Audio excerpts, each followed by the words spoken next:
Assalamualaikum warahmatullahi wabarakatuh. Bagaimana kabarnya semua? Saya harap kita semua masih diberikan kesehatan dan keselamatan.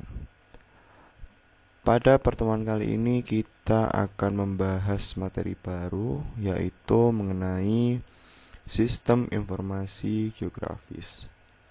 Di mana sebelum kita lebih jauh membahas mengenai sistem informasi geografis, terlebih dahulu kita akan membahas mengenai definisi. Definisi sendiri yaitu suatu komponen yang terdiri dari perangkat keras komputer, perangkat lunak, data geografi, dan sumber daya manusia yang dirancang secara efektif untuk memasukkan, menyimpan, memperbaiki, memperbarui, mengelola, memanipulasi, mengintegrasi, menganalisa, dan menampilkan data dalam suatu informasi berbasis geografis menurut Esri. Selanjutnya kita akan membahas mengenai perbedaan sistem informasi dan informasi geografis.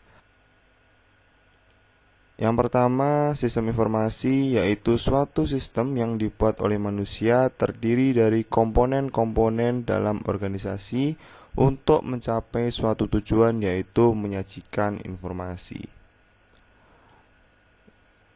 Jika informasi geografis yaitu informasi mengenai tempat-tempat yang terletak di permukaan bumi, pengetahuan mengenai posisi di mana suatu objek terletak di permukaan bumi, dan informasi mengenai keterangan-keterangan atribut yang terdapat di permukaan bumi yang posisinya diketahui.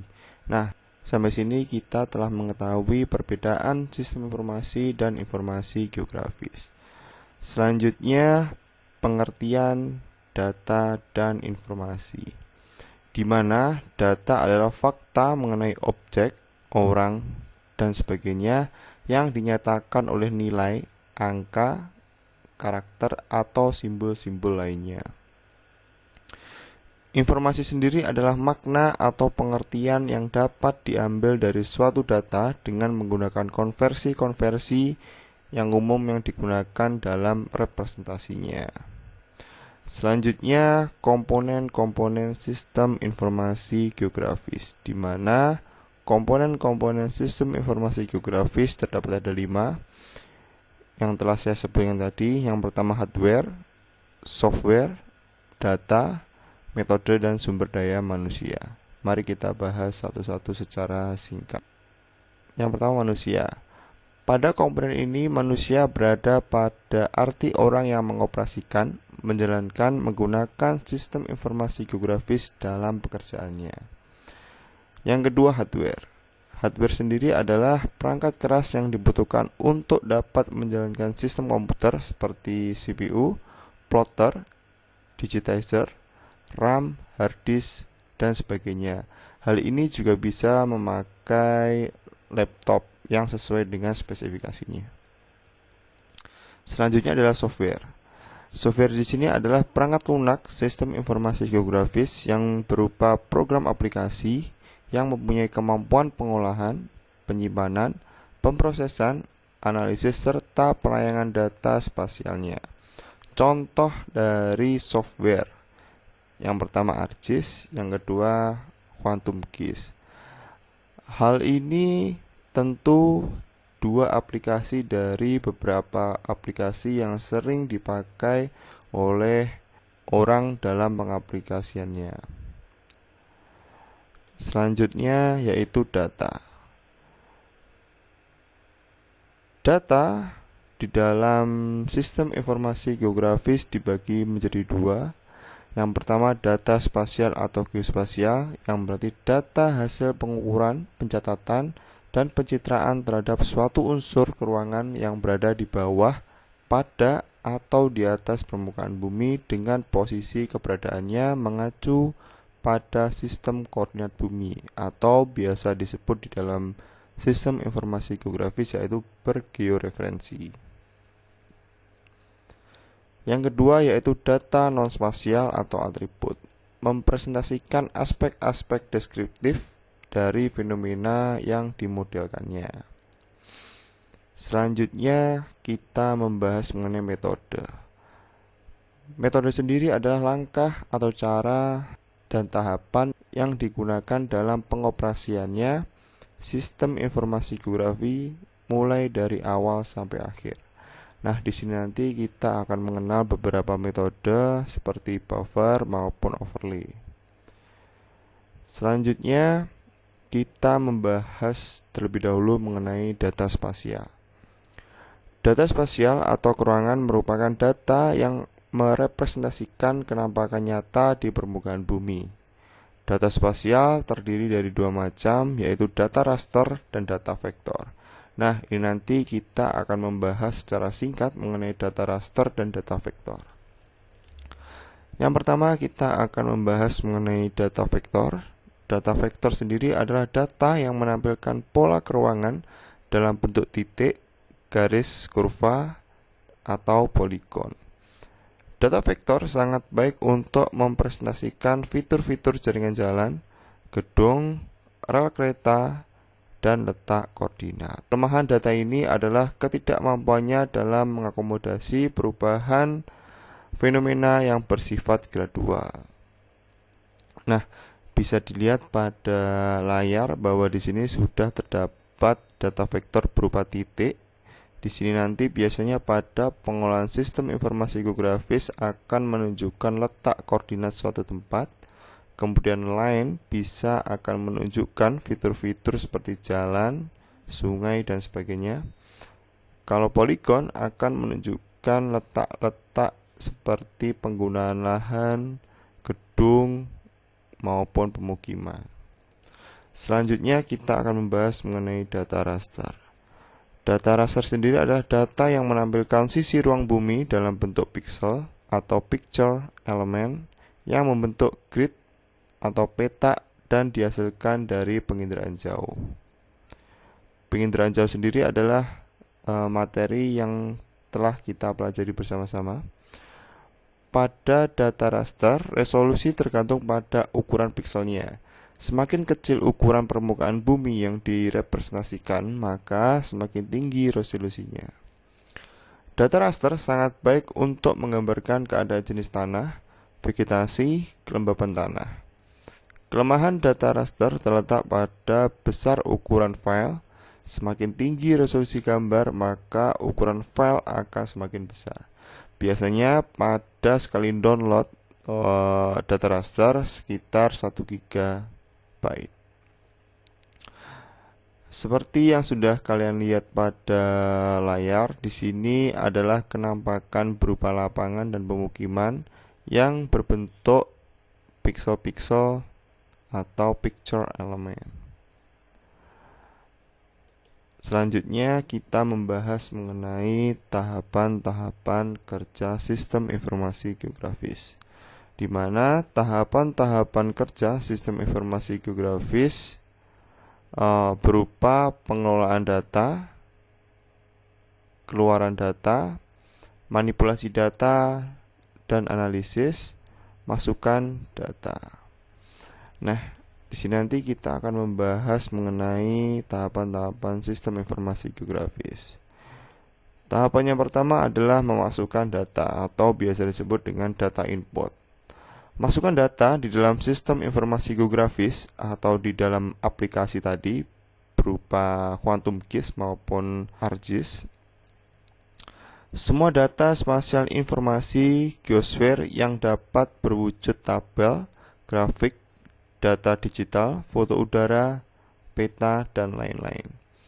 Di dalam sistem informasi geografis, cara memasukkan data dapat dilakukan melalui 3 cara, yaitu penyamaan, digitasi, dan tabulasi. Nah, di sini nanti kita akan membahas dan saya akan mencontohkan secara singkat mengenai apa itu digitasi. Yang kedua adalah pengolahan data. Sistem informasi geografis secara bertahap dibangun berdasarkan sistem pengolahan basis data atau database management system. Menurut Valenzuela, tahun 1991, ada 2 pendekatan di dalam penggunaan sistem pengolahan basis data, yaitu Yang pertama, sistem pengelolaan basis data yang mengelola data spasial dan data non-spasial bersama-sama. Sedangkan data spasial dikelola langsung oleh sistem informasi geografis. Yang kedua yaitu analisis data dan simulasi, di mana analisis data dan simulasi adalah subsistem yang menentukan informasi-informasi yang dapat dihasilkan oleh sistem informasi geografis yang berfungsi untuk membedakan data yang akan diproses dalam sistem informasi geografis. Contoh simulasi dan analisis data dalam sistem informasi geografis adalah yang pertama, menyunting untuk pemuktakiran data. Yang kedua adalah tumpang susun atau overlay pada peta. Yang ketiga saya tambahkan yaitu mengenai buffer. Nah, nanti saya akan contohkan mengenai contoh analisis berupa buffer dan overlay secara singkat. Yang keempat yaitu keluaran data atau data output. Pada akhirnya keluaran data atau data output berfungsi untuk menayangkan maupun hasil analisis data geografis secara kualitatif ataupun kuantitatif. Keluaran sistem informasi geografis dapat berupa peta cetakan atau hard copy, yang kedua rekaman soft copy, dan tayangan display. Keluaran data ini dapat diwujudkan dalam bentuk grafik, peta, tabel, dan hasil olahan statistik lainnya. Selanjutnya kita akan membahas mengenai teknik analisis secara singkat.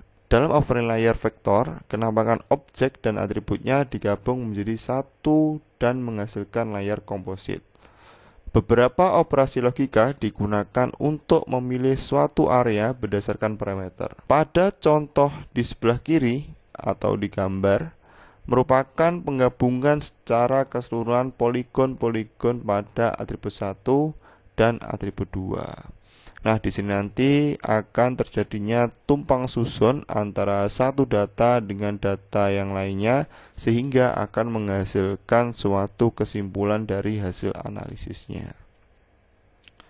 Selanjutnya kita akan membahas mengenai secara singkat analisis data dalam sistem informasi geografis, di mana seperti yang kalian lihat pada layar sudah terdapat data berupa data jalan, hidrologi, garis pantai, batas admin atau bisa disebut juga batas administrasi, selanjutnya geologi, land use, penduduk, dan tema lainnya. Agak bergeser ke kanan, kalian lihat pada analisis spasial. Pada analisis spasial di sini kita bisa memilih teknik analisisnya untuk menganalisis mengenai bencana alam, lingkungan hidup, tata ruang maupun lainnya. Sehingga ketika kita telah selesai menganalisis spasial berupa bencana alam, akan memunculkan informasi geografis berupa informasi bencana, misalnya peta kerentanan bencana tanah longsor di Kabupaten A, ataupun informasi bencana kebakaran pada tahun 2020. Selanjutnya, ketika kita telah selesai menganalisis spasial, kita juga akan menghasilkan informasi mengenai lingkungan hidup ataupun informasi mengenai tata ruang dan informasi lainnya. Selanjutnya saya akan mencontohkan beberapa contoh dari analisis yang dihasilkan dari sistem informasi geografis. Yang pertama yaitu inventarisasi jenis sumber daya alam yang ada mulai dari hutan, sumber mineral, sampai ke habitat yang ada. Evaluasi sumber-sumber yang sudah hampir habis dan sumber-sumber yang masih bisa dieksplorasi. Bagaimana menyusun perencanaan eksplorasi. Yang ketiga adalah prediksi ketersediaan dan kualitas sumber daya alam jangka waktu dan tahun ke depan.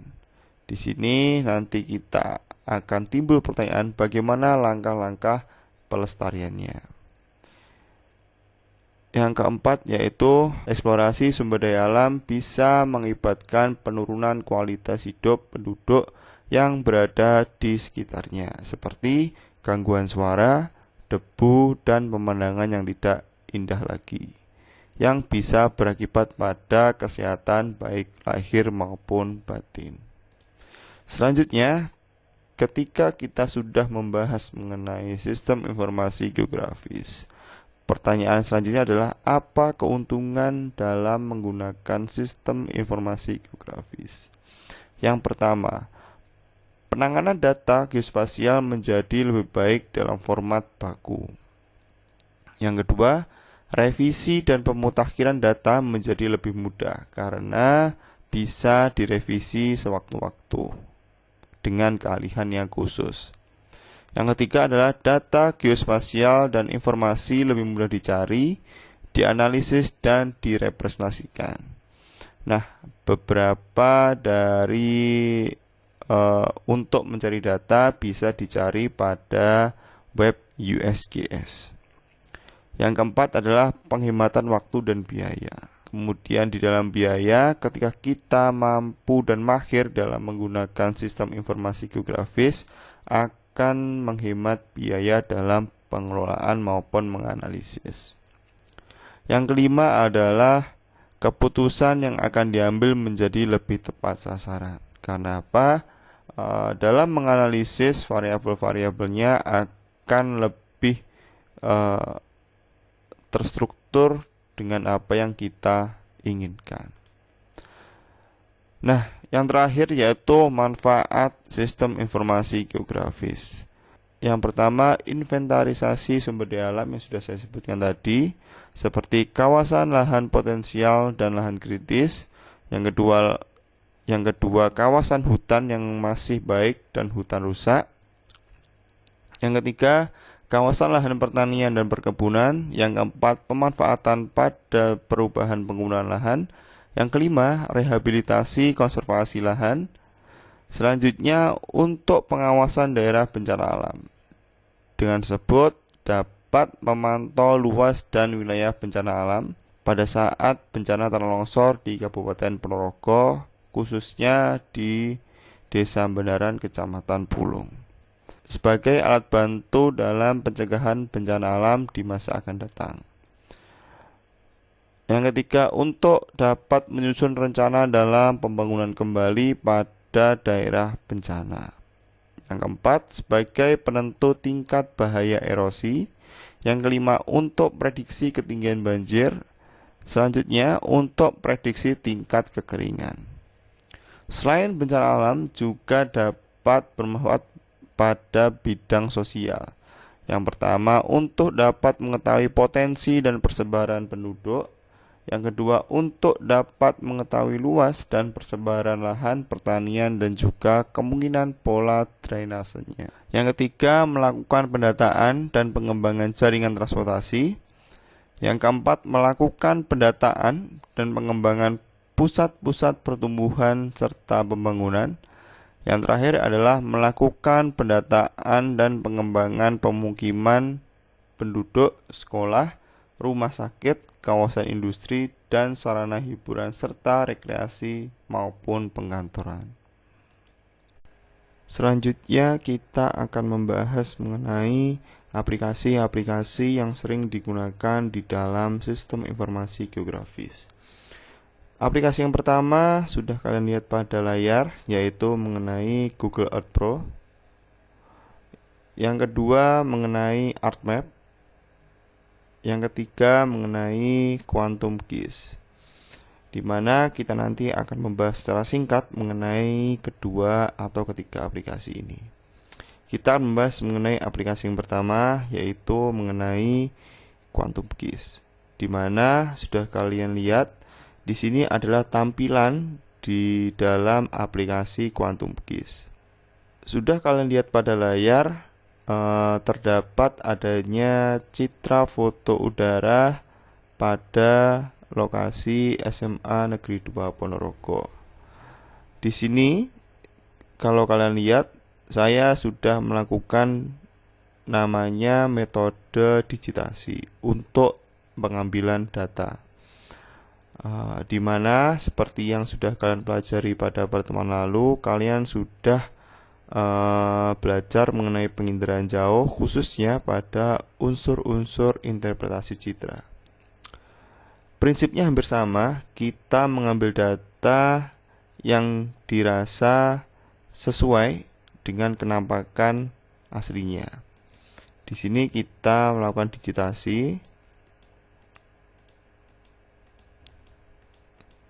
Setelah dirasa cukup sesuai dengan vegetasi, kita klik kanan, kemudian beri ID. Saya beri ID-nya 1, terus kemudian oke. Nah, di sini bisa dinamakan tekniknya yaitu digitasi. Selanjutnya, saya akan mencontohkan mengenai aplikasi. Sudah kalian lihat di sini saya mencontohkan yaitu daerah aliran sungai yang berada di kawasan atau di Kabupaten Ponorogo. Nah, di sini datanya pada awalnya data mentahnya yaitu data raster yang saya rubah menjadi data semi vektor. Nah, bisa kalian lihat di sini ketika saya zoom akan terlihat seperti sungai-sungai dan dataran tinggi lainnya. Seperti di bagian warna hijau ini kan dataran tinggi. Ketika saya zoom, bentuknya berupa piksel-piksel. Nah, ini tadi yang sudah saya katakan bahwa terdapat adanya dua jenis data, yaitu data vektor dan data raster. Di mana yang saya contohkan sekarang yaitu data raster yang berupa kumpulan dari piksel-piksel.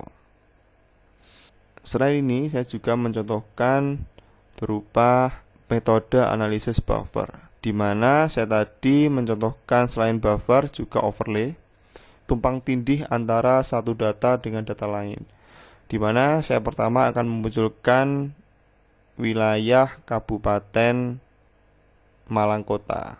Nah, di sini sudah terlihat berupa wilayah administrasi Malang Kota. Kemudian saya memunculkan lagi titik-titik rumah sakit dan puskesmas di kawasan Malang Kota, di mana sudah tertindih selain data awalnya Malang Kota, kemudian ditimpa lagi data puskesmas dan rumah sakit Malang Kota, kemudian ditambah lagi mengenai data jalan Malang Kota. Data-data yang kalian lihat ini berbentuk vektor. Kemudian setelah saya melakukan overlay dari yang pertama wilayah administrasi Malang Kota dan kedua titik-titik koordinat rumah sakit dan puskesmas Malang Kota, selanjutnya saya overlay lagi berupa jalan Malang Kota. Kemudian saya akan menganalisis dengan menggunakan metode buffer yang sudah saya analisis sendiri. Nah, di sini sudah kalian lihat berupa metode analisis buffer. Kemudian saya proses lakukan klip lagi supaya lebih rapi. Nah, dari analisis buffer ini akan memunculkan informasi seperti apa? Bahwa di Malang Kota terdapat beberapa wilayah yang masih belum terjangkau oleh rumah sakit maupun puskesmas. Nah, dari informasi ini akan memberikan kebijakan terhadap pemerintah terkait untuk menambah fasilitas-fasilitas di kawasan yang belum terjangkau oleh rumah sakit maupun puskesmas. Nah, seperti itu dari manfaat sistem informasi geografis. Nah, di sini tadi kita sudah membahas mengenai teknik analisis overlay dan teknik analisis buffer. Selanjutnya, di sini saya akan mencontohkan mengenai aplikasi yang saya juga gunakan yaitu Google Earth Engine. Nah, di dalam Google Earth Engine sendiri menggunakan bahasa pemrograman yaitu JavaScript. Di sini nanti kita bisa menggunakan beberapa teknik analisis yang juga bisa digunakan di aplikasi Google Art Map maupun QuantumGIS. Nah, di sini saya mencontohkan pada citra foto udara atau citra satelit. Di sini saya sudah menampilkan citra satelit, di mana di citra satelit sendiri saya sudah menganalisis dengan teknik analisis klasifikasi lahan, di mana di dalam klasifikasi lahan sendiri saya sudah membedakan secara otomatis mengenai yang merah bangunan, yang biru tubuh air, baik itu danau, sungai, dan sebagainya. Yang kuning yaitu penggunaan lahan sawah, yang hijau berupa vegetasi, baik hutan maupun sebagainya. Nah, ini adalah beberapa dari banyaknya aplikasi yang sering digunakan di dalam penginderaan jauh. Demikian pembelajaran pada pertemuan kali ini. Ada kurang lebihnya, saya mohon maaf. Wassalamualaikum warahmatullahi wabarakatuh.